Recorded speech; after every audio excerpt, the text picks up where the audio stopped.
So hey guys, welcome to our new video. और आज हम लोग पढ़ने वाले हैं डेविसन एंड जर्मर एक्सपेरिमेंट। तो इसके प्रीवियस टॉपिक में हम लोगों ने पढ़ा कि मैटर कैसे वेव प्रॉपर्टी शो करता है, डी ब्रॉगली की हाइपोथेसिस क्या थी, और उसके केसेस पढ़े। जैसे काइनेटिक एनर्जी के फॉर्म में दिया हो तो क्या फार्मूला लगेगा, या फिर एक्सेलरेटेड पोटेंशियल के फॉर्म में हो तो क्या फार्मूला लगेगा, पर्टिकुलर इलेक्ट्रॉन के लिए क्या फार्मूला लगेगा। सो वो हम लोगों ने पढ़ा। अब उसको प्रूफ किया था Davisson and Germer. Davisson and Germer इन दोनों लोगों ने उसको प्रूफ किया था। इन्होंने क्या प्रूफ किया था? इन्होंने, डेविसन एंड जर्मर ने अपने एक्सपेरिमेंट में प्रूव किया था कि इलेक्ट्रॉन डिफ्रैक्शन की प्रॉपर्टी शो करता है। डिफ्रैक्शन की प्रॉपर्टी।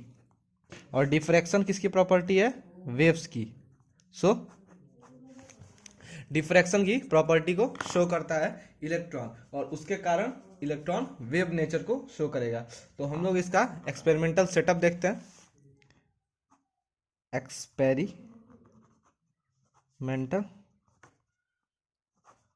सेटअप। Experimental setup. तो एक्सपेरिमेंटल सेटअप में सबसे पहले हम लोग के पास एक टंगस्टन का फिलामेंट है।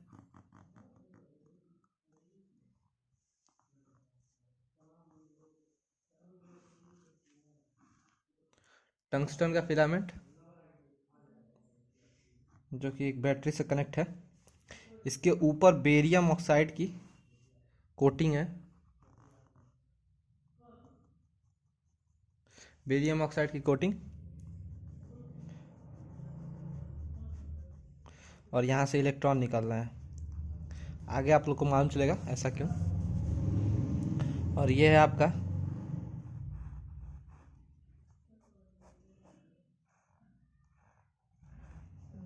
अभी बस लिखते जाइए क्या है, आगे मालूम चलेगा जब हम इसका डिमॉन्स्ट्रेशन करेंगे। तो पहले फिगर को बना लेते हैं। यह है निकल क्रिस्टल।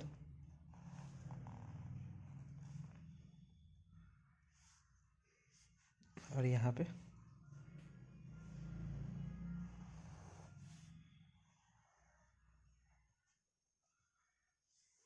Circular scale.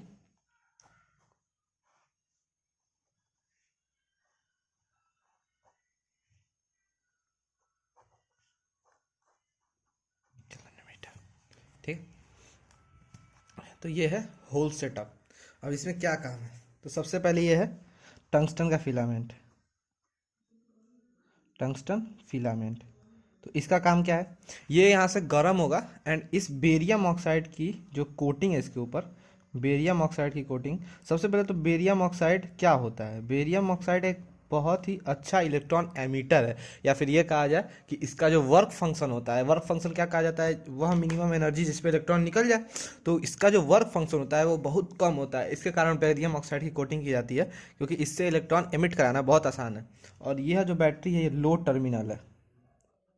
हम लोग यहाँ हीट को लॉस नहीं करना चाहते, हम लोग उस इलेक्ट्रॉन को एमिट कराना चाहते हैं। तो इलेक्ट्रॉन एमिट कैसे होगा? वर्क फंक्शन जब कम है तो कम हीट पे हो जाएगा। तो लो टर्मिनल बैटरी है 6 वोल्ट के आसपास, जो कि इलेक्ट्रॉन एमीटर। इस पूरा सेटअप, ये जो सेटअप है, इतना सेटअप इलेक्ट्रॉन इमीटर हो गया। अब हम लोग यहाँ से इलेक्ट्रॉन जब निकलेंगे तो हम लोग क्या चाहिए कि एक ऐसे कोई बीम, ये जो बीम है ये जाके इस निकल क्रिस्टल पे टकराए, रिफ्लेक्ट करे निकल क्रिस्टल से। तो हम लोग एक यहाँ पे इलेक्ट्रॉन बीम बनाने के लिए एक thin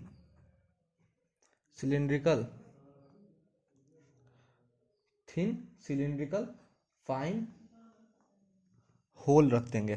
thin cylindrical fine hole जो कि इलेक्ट्रॉन्स के बीम बनाएगा, फॉर्म इलेक्ट्रॉन बीम्स। ठीक। और इसको हम लोग दे देते हैं पॉजिटिव पोटेंशियल। क्यों? क्योंकि हम लोग को इलेक्ट्रॉन को एक्सेलरेट भी कराना है। तो एक्सेलरेट कराने के लिए हम लोग इसको हाई टर्मिनल वोल्टेज दे देंगे। इसके कारण ये एक्सेलरेट हो जाएगा। ठीक है। इसके बाद अब यहाँ से ये जो इलेक्ट्रॉन्स हैं ये हाई स्पीड इलेक्ट्रॉन्स निकलेंगे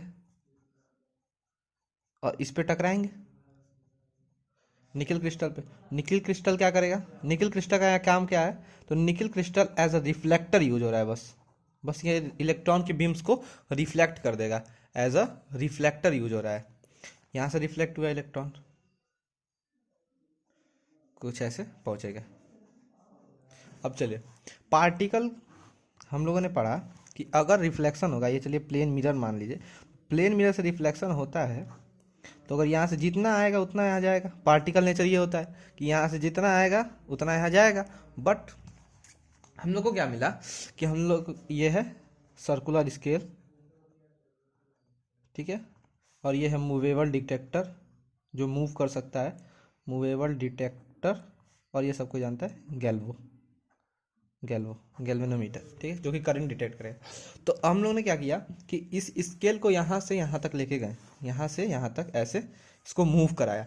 तो हम लोग को क्या मालूम चला कि हम लोग को यहाँ पे भी इलेक्ट्रॉन मिल रहा है, ठीक, यहाँ पे भी इलेक्ट्रॉन मिल रहा है, और यहाँ पे भी इलेक्ट्रॉन मिल रहा है, और यहाँ पे भी, हर जगह इलेक्ट्रॉन मिल रहे थे, ठीक। हर एक पोटेंशियल पे इसके पे डिपेंड कर रहा है कि हर एक पोटेंशियल पे इलेक्ट्रॉन्स मिल रहे हैं। तो यह सोच किया कि इलेक्ट्रॉन क्या हो गए, डिफ्रैक्ट हो गए, ऐसे कुछ हो गए, ठीक है, ऐसे इलेक्ट्रॉन्स जो है वो डिफ्लेक्ट हो गए, ठीक है। तो ये था होल सेटअप, यह था होल एक्सपेरिमेंट जो किया था डेविसन एंड जर्मर ने।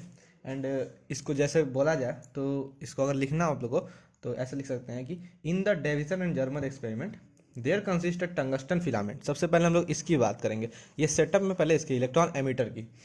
इन the Davisson and Germer experiment, in the Davisson and Germer experiment there consist a tungsten filament, एक टंगस्टन का फिलामेंट है, ठीक है, कोटेड विथ बेरियम ऑक्साइड, जो कि बेरियम ऑक्साइड से कोटेड है, and join with low terminal voltage. अब बेरियम ऑक्साइड की कोटिंग क्यों हुई है, तो barium oxide is very has very low work function and easily emit electrons. So इसको हम लोग यूज करते हैं। Thereafter a thin hole cylindrical fine pipe forms electron beams which is connected to high terminal voltage, forms electron beams. Electron beams go to nickel crystal and reflect through it and goes to circular scale. If the electrons are particles, then electrons are only found at one point, but there is a phenomena occurs of diffraction. Electron found everywhere on the circular scale. That's why electron is not a particle, it is a wave. So ये हम लोग लिख सकते हैं। अब इसमें points क्या होंगे, पॉइंट्स जो कि लिखना पड़ेगा कि द डिफ्लेक्शन ऑफ गैल्वेनोमीटर, हम लोग को पता कैसे चलेगा कि इलेक्ट्रॉन मिल रहा है यहाँ पे, तो गैल्वेनोमीटर पता करेगा कैसे, जब हम लोग इसको मूवेबल डिटेक्टर के यहाँ से यहाँ घुमाएंगे तो इलेक्ट्रॉन आएगा, इलेक्ट्रॉन का मोशन होगा, करंट जनरेट होगा, गैल्वेनोमीटर में डिफ्लेक्शन आएगी, ठीक है। The deflection of galvanometer is directly proportional to number of electron, और फिर इंटेंसिटी कह सकते हैं आप, इंटेंसिटी ऑफ इलेक्ट्रॉन, ठीक है। और द एक्सपेरिमेंट, ये जो एक्सपेरिमेंट है, the experiment was performed eight many voltages but significant intensity of electron are found only on 44 volt to 44 volt to 68 volt, यहाँ से यहाँ तक पाया गया था। एंड नोट डाउन कर लीजिए, नोट में लिख लीजिए कि at V is equal to 54 volt, ठीक है, 54 वोल्ट पे a peak of intensity of electrons are observe हुआ था phi is equal to 50 degree पे। देखिए कैसे,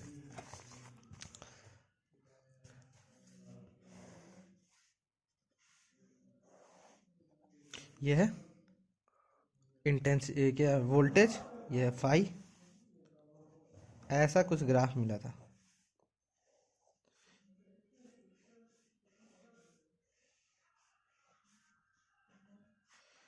आई max at V is equal to 54 volt. ये ग्राफ है 44 वोल्ट से 68 वोल्ट का, इस पे बेस्ट मिला था। ठीक है, तो ये था होल फिनोमिना। 10 डिग्री पे इतना मिला, 30 पे इतना मिला, 50 डिग्री पे सबसे मैक्सिमम चला गया था।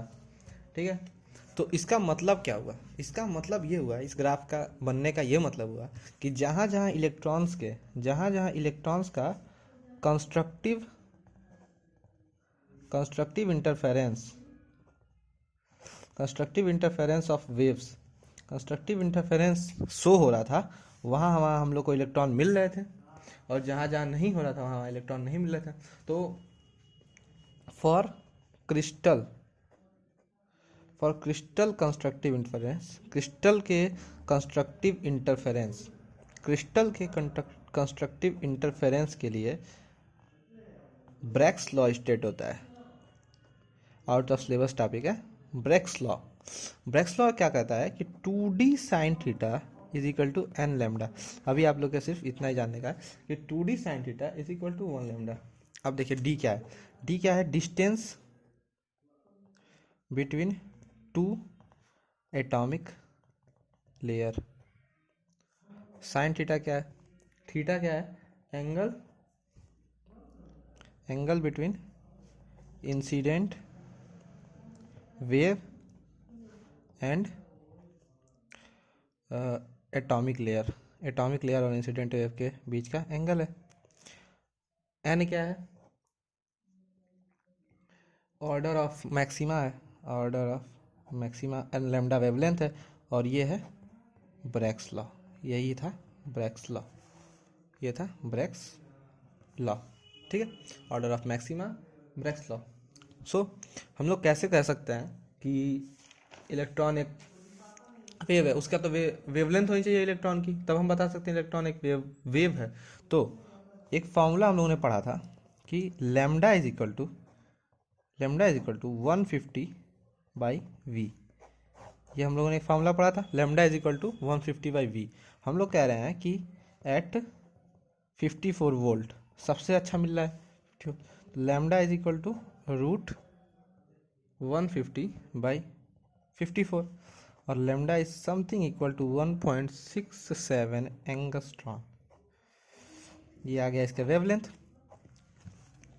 सो guys, Davisson and Germer experiment में बस इतना ही था। डेविसन एंड जर्मर एक्सपेरिमेंट में सबसे इम्पॉर्टेंट है यही, ये पूरा होल सेटअप। ये होल सेटअप आप कैसे बनाते हैं और इसको कैसे डिफाइन करते हैं, 4 नंबर में सवाल आता है, कैसे इसको बना के और कैसे आप इसको डिफाइन करेंगे, ये होता है डेविसन एंड जर्मर एक्सपेरिमेंट। और ये थे उसके कुछ पॉइंट्स कि डिफ्लेक्शन ऑफ गैलोरीमीटर डायरेक्टली प्रोपोर्शनल होता है नंबर ऑफ इलेक्ट्रॉन के। एक्सपेरिमेंट सबसे अच्छा मिला था 44 वोल्ट से 68 वोल्ट तक, और सबसे अच्छा मिला था आपकी 50 वोल्ट पे, जब फाइव इक्वल टू 50 डिग्री हो गया था। एंड मैक्सिमम मिला था, सबसे ज़्यादा जो डिफ्रैक्शन हुआ था उस टाइम हुआ था। एंड उस टाइम जो वेवलेंथ थी इलेक्ट्रॉन की वो थी 1.67 एंगस्ट्रॉन। यहाँ पे आप ये भी लिख सकते हैं कि lambda is equal to 1.67 angstrom भी आप नोट्स में लिख सकते हैं। एंड आज के वीडियो में बस इतना ही। अब ये चैप्टर खत्म हो गया, dual nature of radiation and matter. 4 lecture लगे इसको ख़त्म करने में, एंड ये बहुत ही इंपॉर्टेंट चैप्टर है बोर्ड्स के पॉइंट ऑफ व्यू से, and theoretical and easy chapter है। सो मिलते हैं नेक्स्ट वीडियो में। अगला लेसन कौन सा है वो मैं आपको नेक्स्ट वीडियो में बता दूंगा। एंड तब तक के लिए बाय बाय।